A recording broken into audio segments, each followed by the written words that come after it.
All right, I believe we've started the recording and I want to welcome everyone to today's Nacogdoches Chamber Stakeholder Conference call.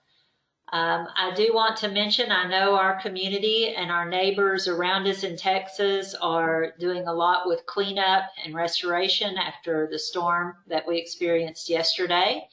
I can tell you the chamber office is okay, although some of our staff members have experienced some power outage and some cleanup that they're going to be doing. So I'm sure our town is going to pull together and continue to do what we can to help everyone that is in need. The chamber, by the way, is continuing to go forward with all of our activities this week, including this call. Today's guest, Mr. Bill Elliott with Elliott Electric Supply Company, is our guest speaker. He has not arrived yet, but we believe he will be joining soon. This meeting will be recorded so you or anyone else can view it later on the Chamber's YouTube channel. We have invited our media friends to join us today too. So with that, I have permission to jump ahead to an SFA SEU report from Trey Turner. Good morning, Trey. Good morning. Thank you, Kelly. Hope everybody's doing well. Just to touch on what you mentioned a moment ago, there doesn't appear to be any substantial or significant damage as a result of the storm yesterday. A few trees down here and there, but it seems like our physical plant and local contractors were able to take care of that, and cleanup is taking place. And I think we dodged what could have been a major bullet.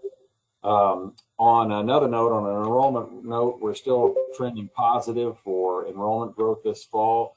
We're still anticipating a 6 to 8% increase in incoming first-time undergraduates to the university for this fall. They used to be called incoming freshman class, but because now there's so many transfer students and so many students coming to SFA with dual credit hours, you don't really hear freshman class so much as a benchmark anymore. It's now considered first-time undergraduate class. So looking right now, anticipating at a 6 to 8% increase over last year in that population, with an overall growth of about 3% over total enrollment for last year. So that's a second year of growth in first-time undergraduate class, and slight growth in overall. So everything is trending well. Our orientations that are taking place throughout the summer, and the couple that we've had so far, all of the attendees and participation in those events have been increased over last year. So that's always a good sign, and obviously has an impact on the local community as well. A couple other key points that will not only be good for SFA, but will help drive enrollment and will help bring people to the area. The Nelson Rushi College of Business recently completed its review with the AACSB International Accreditation Agency, and they were extended for another 5 years. That's what is widely considered the best accreditation that a college of business can attain, and nationwide. It's really great for us to have that. Of course, that will help draw attention to our College of Business and hopefully motivate and inspire others to attend SFA for those disciplines. Another point there, our SFA Bachelor's of Nursing program recently was noted as having the highest pass rate for first-time test takers of the NCLEXRIN exam, which is your entry nursing exam. And that we were number one at the highest pass rate among all Texas four-year public institutions, with a pass rate of over 97%. So our nursing program is still the great, awesome nursing program it's always been, continues to be, and will continue to help drive enrollment and meet the new nursing shortage, not only in the state of Texas, but nationwide. A couple other just quick points that will build notoriety for SFA. Many of you know Stephen Lias is a professor of music over in the Mickey Elliott College of Fine Arts, and is a nationally renowned composer, mainly for the National Park Service here in the U.S. He has now been appointed as Mount Rainier's first composer in residence and that is to commemorate the 125th anniversary of the founding of Mount Rainier National Park.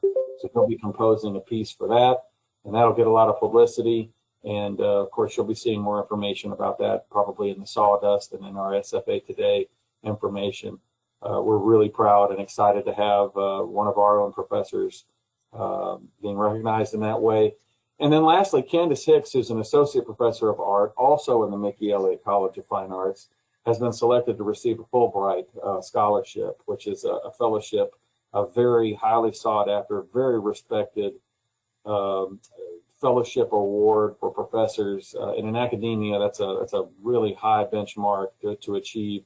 Fulbright scholars basically are given funds to go out and teach abroad and conduct research abroad. And so that's a really great thing. It's going to be a feather in her cap. It's going to be a feather in the cap of the School of Art and the Mickey Elliott College of Fine Arts, and then in SFA, to have those types of professors, all of which will drive enrollment and hopefully prominence to not only the university, but to the local area.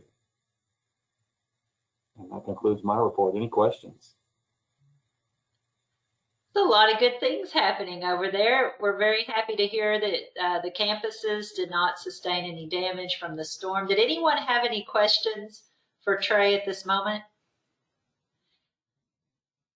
Well, I do see Bill Elliott's on the call now. I'm really glad he got to hear the end of your report there, Trey. Those good things that are happening in the College of Fine Arts. That's really wonderful. Well, good morning, Bill. We're glad to have you today. Yes, we had power go out here, so I apologize for being late getting on. So, but happy to be here. We're glad you're here. I really don't have a whole lot of introduction material for you because I know our community knows you so well and knows your businesses. I also, in a little bit of research time that I spent, saw where the chamber has been involved with your businesses, that you chose to be involved with the chamber throughout these years. And I know you were honored with one of the Business Excellence Awards a while back. And I saw on the website this wonderful ribbon cutting picture from 1972 when you opened the store. So that is just really special. I have to quote one thing from your About page on your website. At Elliott Electric Supply, we feel that growth in our company is beneficial for more than just EES employees. Our expansion also benefits our customers and the industry as a whole. I really think you need to include that for Nacogdoches and our region. I mean, we are feeling the benefits of your companies, and we were really excited for you and your team and all that are involved with both Elliott Electric Supply and NAC Space. And with that, I'm just going to hush up and let you take the stage. Well, I was, that picture had Ken Wood in there, and Ken Wood just recently died, so that was a kind of a turning point, but that's a long way back. So, but we've been very fortunate. We've had great people, and those are the ones that have built the business. And of course, our intention is to turn it over to the employees. And so we're looking for great things going forward and more growth. And historically, we've grown by 15% and double the business every 5 years. So we'd like to continue that rate, although we're not doing that this year. So we would like to see better growth this year than we're having currently. But that's our intention, and we'd like to gear up for that kind of expansion. And right now, we're out of space in the building we're in now for our store services department. That doesn't include NAC space, but it doesn't include our store location, but our back end operation that provides services for all of our locations is too crowded. We've probably got 135 employees here in this one building, and the building's just not big enough for any future growth. So we considered the possibility of building a building behind the property we're currently on, and that would be something like a 40,000 square foot building. And the that becomes rather expensive because of the terrain we're dealing with and what it would take to establish parking for that for the number of people we need to have the ability to park. So we heard that there'd been a change in the status of the building downtown. So we decided that was a good time to contact the owner, which we did. And frankly, I think he charged us more than what the building's worth, but we also saw the potential for it being a 40,000 square foot building, which would be large enough for what we want to accomplish. And being downtown, which would add to the downtown, the number of people downtown and the viability of the downtown. And perhaps most importantly, the preserving of that parking lot, because the parking lot behind the building, of course, is part of the sale of the building. So we looked at it and we paid $4 million for the building. I don't think it's worth $4 million, but I think we can remodel it and make it into something that would be reasonably comparable to what we were, if we could, particularly if we could get some help. But we think we can make it comparable to what it would cost us to build something on this piece of property here. So we think it's a way to help the city and to help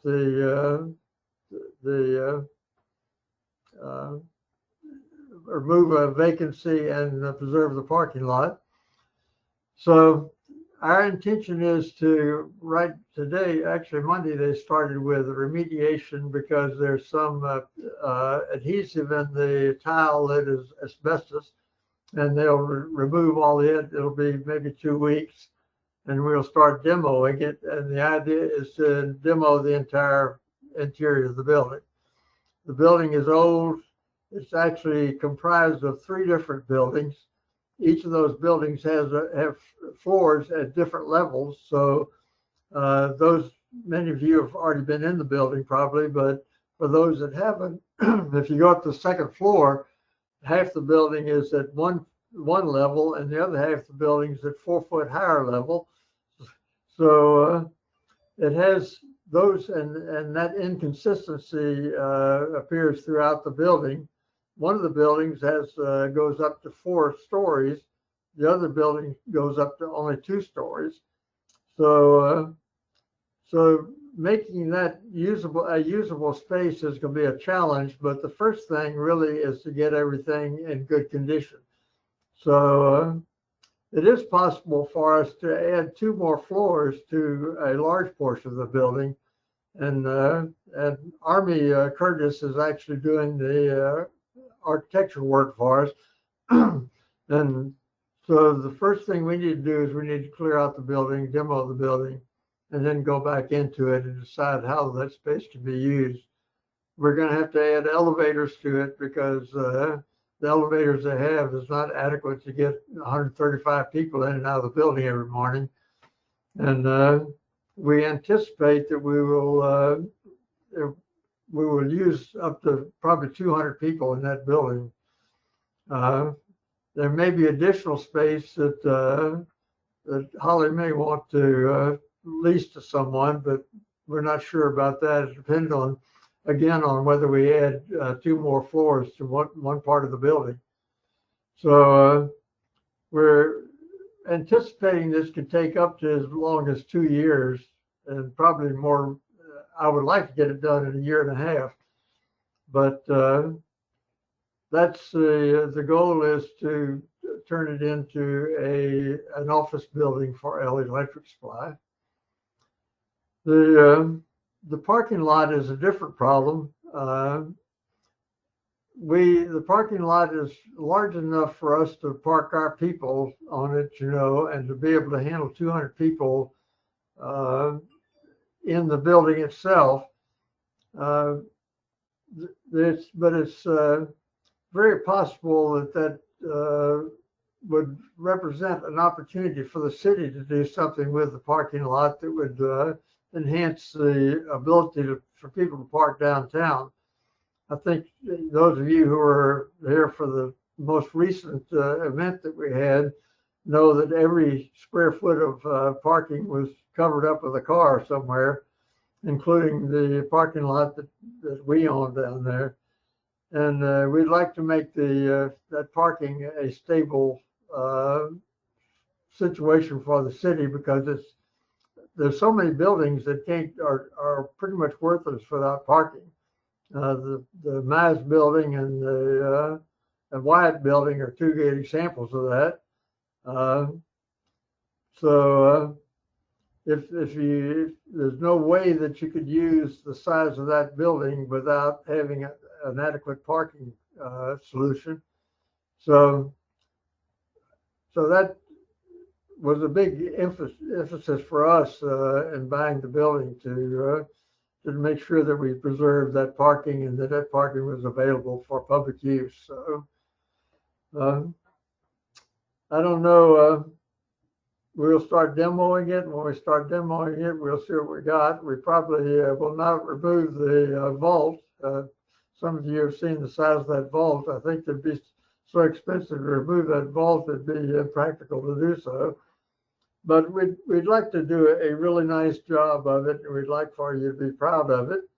We do have an issue too. A lot of people have asked us about the stone on the outside, and that would be, there's 2 or 3 problems with that.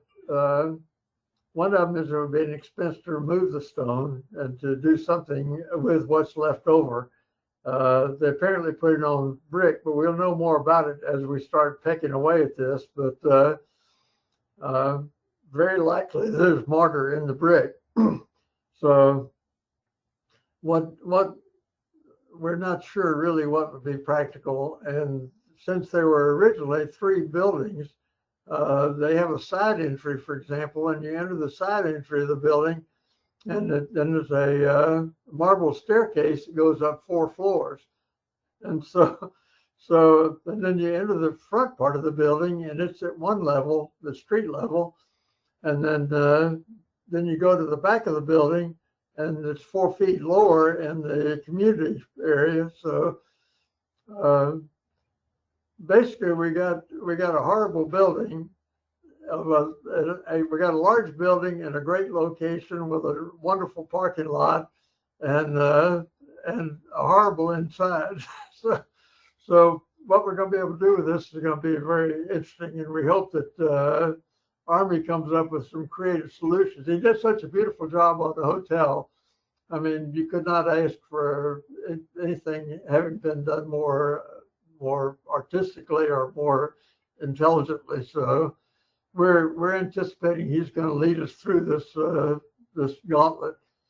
But that's where we are with it, and it's we're looking forward to having something very nice downtown. Whether we can remove that rock, whether we can come up with something that would make sense, whether it would be historical.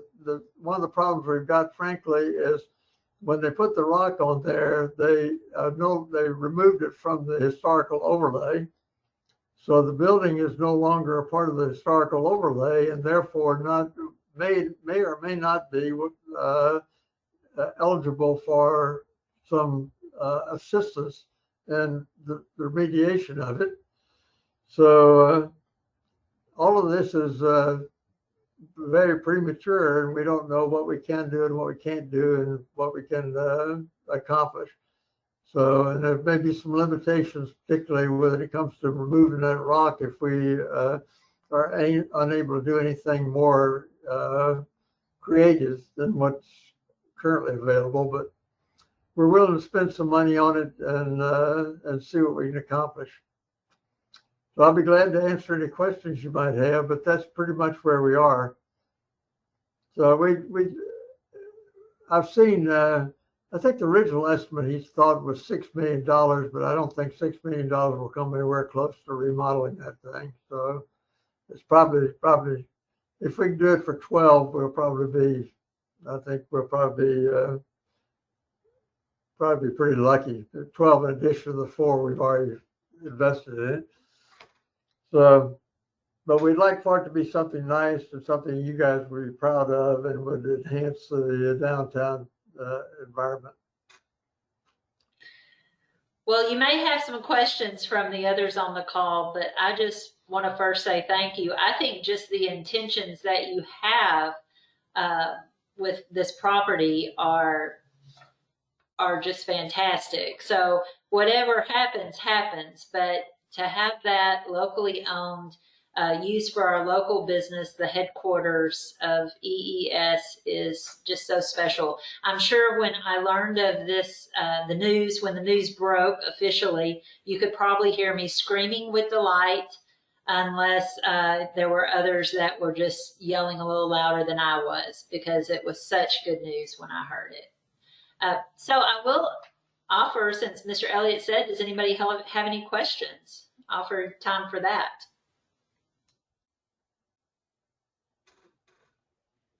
Hi, Mr. Elliott. We are so thankful for you buying this building downtown. I serve on the Main Street Advisory Board, and we might have been screaming louder than you, Kelly. I don't know.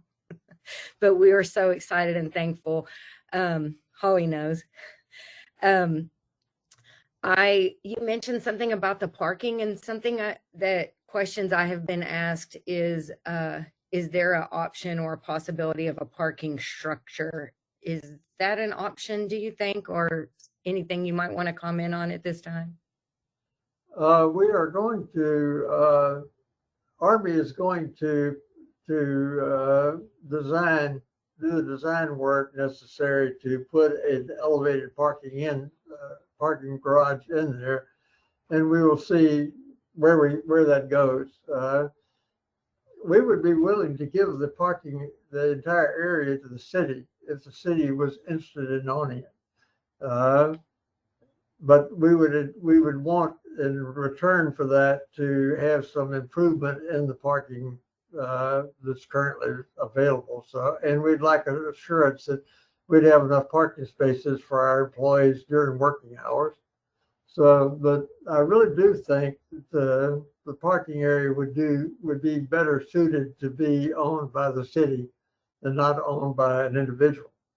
So that still would be a conversation we'd have with the city, and whether there's any real interest in that, we'd have to determine. So this whole thing is it's kind of like jumping in a pile of what and hoping you can swim to the top. So we'll see how it goes. But we can use all the help we can get. And we do have some people working on trying to get some qualifies for some assistance in remodeling it. And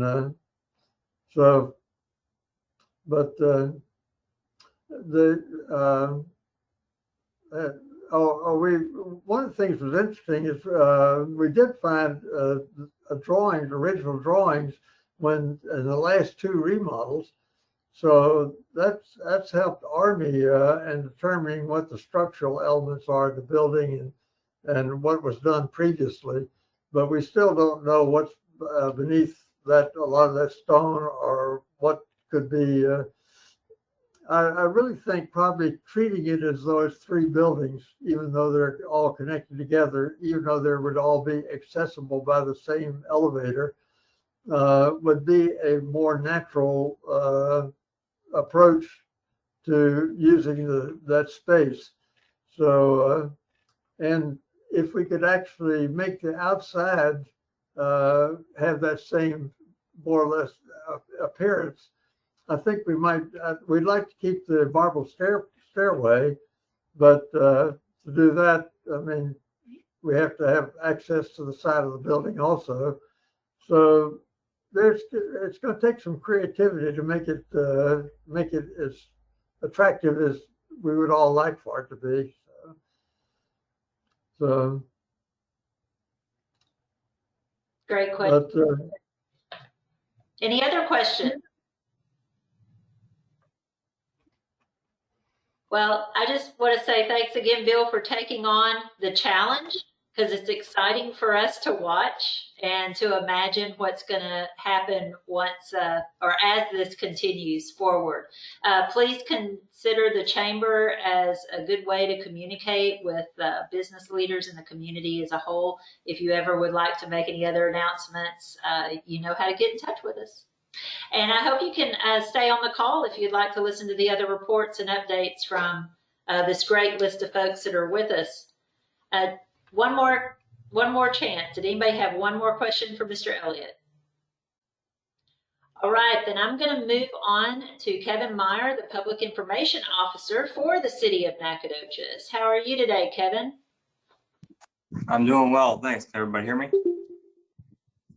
Okay, cool. Well, first off, I want to start off by saying I had the opportunity to be inside the Regents Bank building the other day with our fire department as they got to do that training that was made possible by Mr. Elliott. And really cool experience. And I echo what he says about that floor plan. It is interesting to say the least.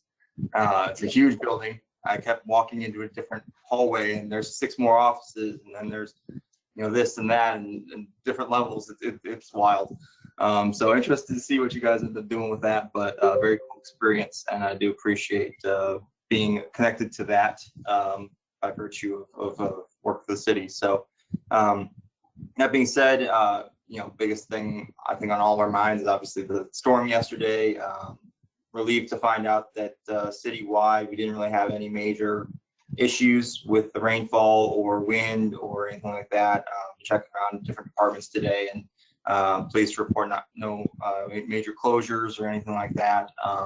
We are going to be putting out some information as we put out before when we've had weather incidents with damage to personal residences and things. We're going to put out a TDEM survey where residents can report the damage that they've received. I'll drop that link in the chat here, but I'll be posting that on Facebook and such later on today. So if you guys want to share that from your respective organizations as well, you're free to. Just gives people an opportunity to report their damage to TDEM, and it kind of works for a larger, bigger picture situation. It doesn't guarantee them any funds or anything like that, but it's just kind of that larger picture when you bring into a disaster declaration and a statewide look at things. So yeah, that's going to be sharing that. And then obviously also we'll keep pushing our NAC 301, which for those of you who may not know is an app that you can use to communicate and report issues around the city directly with, and it goes directly to the city official that would be most kind of in charge or able to do something about that. So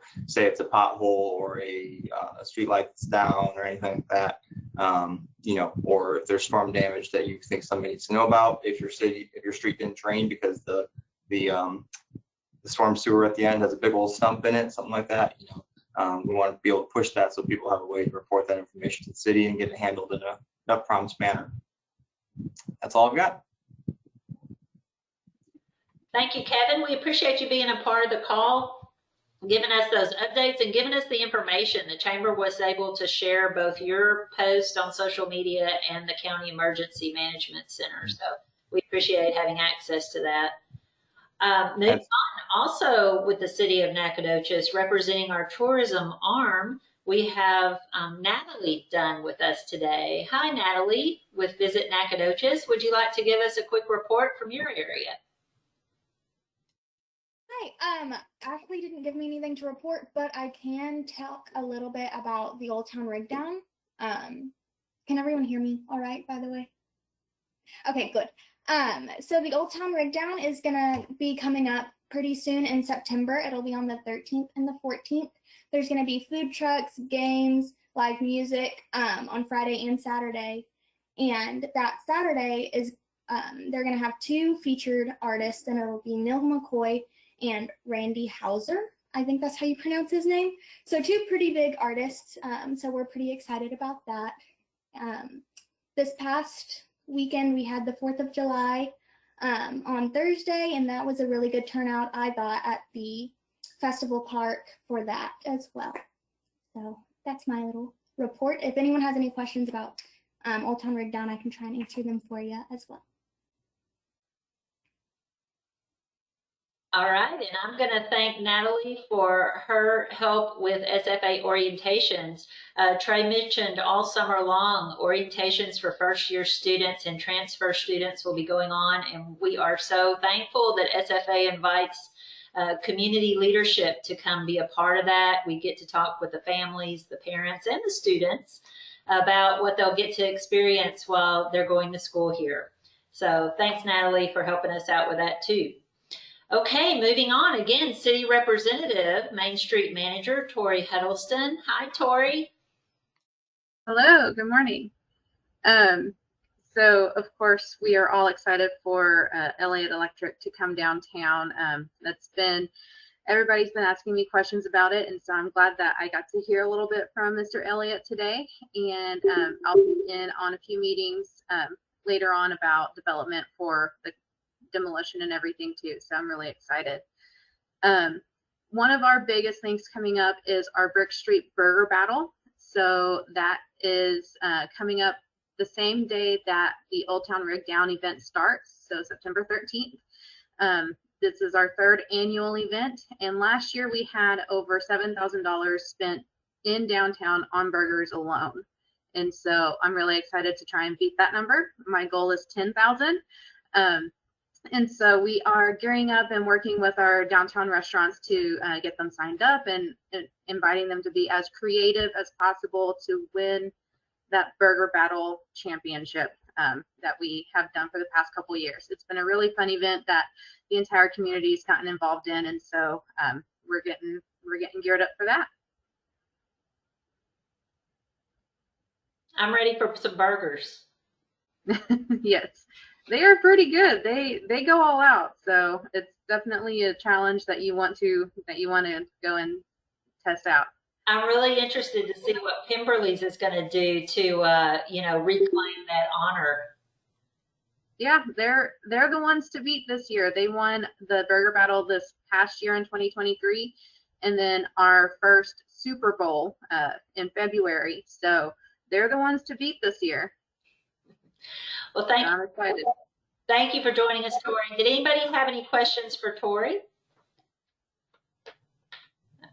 Okay, we're going to move out of the city area back over to SFA. I saw Larry Kane was able to join us today. I believe sometimes he has conflicts with this time, but we'd love to get some updates with what he's doing for entrepreneurs and business development in our area. Good morning. Thanks for having me on this morning, and my report will be short. But always appreciate hearing from Mr. Elliott. We work with people wanting to start businesses or buy a business, and they think they want to go into business. And I think it's all going to be roses, and sometimes it's thorns, but we always appreciate Mr. Elliott coming in and speaking to our classes that we have on entrepreneurship. And he's the ultimate entrepreneur as far as success, as far as I'm concerned. When I first came to East Texas, I thought Elliott Electric had one store down on South Street, and that was it. But quickly learned there's a little more to it than that. So we always appreciate his contributions to whatever we're doing. For anybody that doesn't know what we do, I'm Larry Kane. I'm the director of the Small Business Resource Hub here at Stephen F. Austin. We are part of the Arnold Center for Entrepreneurship, which started just a little over a year ago with some funding that we received from an alumni and some state funding. But it was a little slow getting it off the ground. We're a resource hub, but to start out with, we had no resources. So it took a while to develop the forms and the software and everything that we needed to work with clients. But the volume has really picked up as of late. I'm the only consultant here as of right now, and I'm part-time. But I was at the lake for about 3 days last week and signed up 3 new clients while I was out of the office. So, and all of these are very exciting projects. So sometimes our projects are very small, just 1 or 2 people trying to start a new business. But some of them are much larger. I'm finishing up a project today. I wish I could talk about it, but everything we do is confidential. But it's a sizable project here in Nacogdoches, and if we can secure the funding that we're trying to obtain from a local bank, I think it's going to be a very good thing for Nacogdoches. The other thing I'll talk about is on June the 27th, we participated in sponsoring the Governor's Small Business Summit in Lufkin. We tried to get that in Nacogdoches again like we did in 2019. But the governor's office, for some reason, decided it needed to be over at Angelina College, and it was very well attended. We had 174 registered. And I think there were a few that didn't show, but we almost ran out of food. So it was a very good conference, and all day long. We had 4 different panels. We addressed the subjects of marketing, of course, cybersecurity, finance and funding. And then we had a panel of successful entrepreneurs in their own right talk about how they got into business and how they've grown their business and made it successful. So it was a very good event. We co-sponsored that with Cary and Texas Forest Country Partnership. Several other groups were involved, and it was a very good thing for all of East Texas, not just Lufkin. We had participants from all over the East Texas area. So for anybody that doesn't know what we do, I work with the business community. I work not just in Nacogdoches, but we're challenged to let all of East Texas know that we want to be the premier entrepreneurship center in East Texas, and it's going to take a lot of work and a lot of time to make that happen. But it's been a very successful year so far.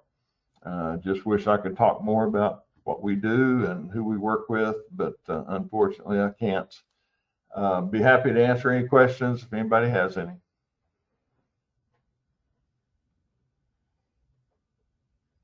Yes, and I'll mention Larry and the folks he works with in that ACE have been very involved in our chamber, working with us on the workshops for business development series, as well as the Blueberry Festival.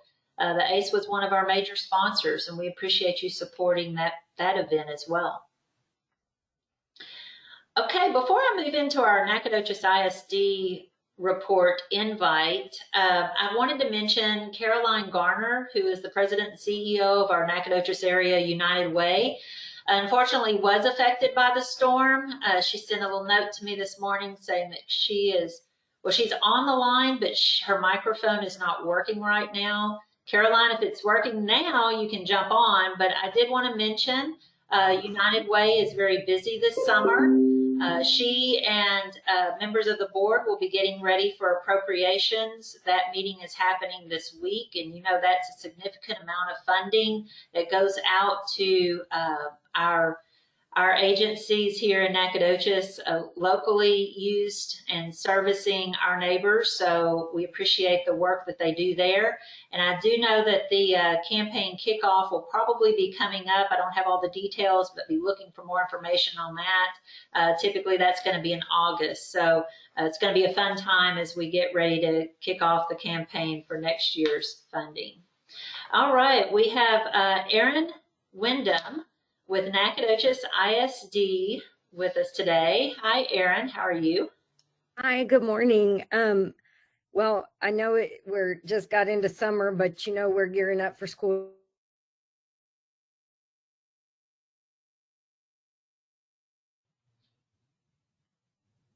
Okay, Erin froze on me. Somebody give a nod if she froze up on you as well. Okay. All right. Erin, we're going to let you, I noticed you had jumped off and jumped back on earlier, if you can hear me and want to try that. And I hope I'm not putting our council member on the spot, but I do see Kathleen Bellinger is on our call today. Good morning, Kathleen. We're so glad you're here with this. I know you guys have an exciting day ahead. I saw where you're having a special meeting today. We're going to be the Chamber of Commerce will be with you next week to give a Blueberry Festival report. Looks like Erin has arrived again. Hi, Erin. Sorry. Yes, our internet is in and out. The teachers start back August 1st, and August 9th is our back to school convocation where over 1,000 employees join us, and we get to welcome them back and give them prizes. And we're sure thankful to our community partners who not only area businesses who give us money so that we can buy those door prizes for teachers and employees, but also for the second year, banks and businesses are coming together to feed our whole faculty and staff. And special thanks to Jimmy Mize at CBTX who is heading that up. And they cooked 1,000 burgers and fed our folks last year, and we're so thankful. I also direct our Education Foundation, and we're kicking off our fundraising campaign. For those of you who don't know, the Education Foundation gives money back to teachers to use in their classrooms by providing them with grants so that they don't have to use money out of their own pocket to try innovative things and build new learning in their classrooms and for their students. So what's new this year for the campaign is you'll be seeing in the next couple of months adopt a grant, and we will put out grants for the community to see what exactly the teachers need. And it'll be something like Donors Choose, where you can choose to fund particular projects in classrooms to help our teachers. So that's what's coming down the pipe for the Education Foundation. And if you have any questions about school, hopefully I could answer it. All right, thanks, Erin. Yeah, I'm sure it's the quiet before the storm in your area right now. All right. Brenda at the Expo Center stepped away from her desk. I had thought that she might be filling in for Anita today. We might get back to her. I also see representing Sawmill Six Man, we had Gary Lee Ashcraft on the call. Good morning, Gary Lee. Any great updates and news from your side of the fence? Yeah, we're in the season of development of new folks to donate to us, and I'm spending my time in other towns. Right now, I'm trying to find out if the Woodlands is still available as a town after the hurricane. We're talking to folks down there that are former regents and what have you about Sawmill Six Man, and not only Sawmill Six Man, the Sawmill Collective. I'm having lunch here in a little bit with the new athletic director, who is a great guy, and I believe going to be one of the best athletic directors we've ever had. And he's very much in, working with us. We're working with him. Now donors have the ability to donate to other sports, all sports athletics for SFA. So if you're on the bowling team or whatever, you can promote that and get athletes paid. Again, I'll remind you that in 2021, the NCAA said, the universities make billions off the athletes. It's time to pay the athletes, and that's how all this got started. So I'm having a lot of fun. I get to play with the basketball team and gotten to know them. We have new players coming on board that are 4- and 5-star type guys, and we're looking forward to the season. It'll probably start in September. I don't have the roster or the season roster in front of me, but that's about what I'm doing right now with that. Thank you, Kelly, for allowing me to be on this call. Oh, we appreciate the updates, Gary Lee. And it's exciting you're traveling outside the Nacogdoches border. Anytime we can talk about Nacogdoches outside of Nacogdoches, it's a good thing, right?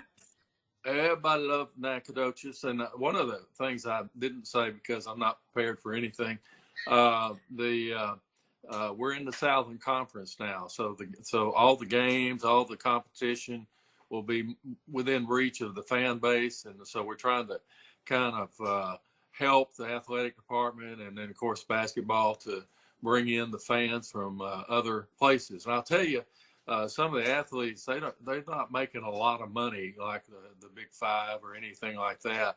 But what money they do make, they've spent on bringing their parents and their families in to see them play. And then that spreads in the town. Some of the players are kind of special in their small rural communities or Houston or Dallas or wherever, and have their own fan base. So I really look forward to maybe in the next few seasons seeing lots more people pack in to see our athletes play sports. SFA has two things going. They've got top-notch athletes, really good young people, and also top-notch athletes academically. They're doing very, very well. They're high up in the three-point area, all of them. And, there's some like me that might not be there. But all in all, it's a bright future, not only for SFA and the university and now part of the University of Texas system, but everything I'm hearing, I'm excited about what's going on in Nacogdoches. I've been here a long time. The first year I was here 30 years ago, not much going on, and this place is buzzing now. And I think everybody should be excited about the growth that we'll experience, and it's just going to be fun times. Axum Jacks.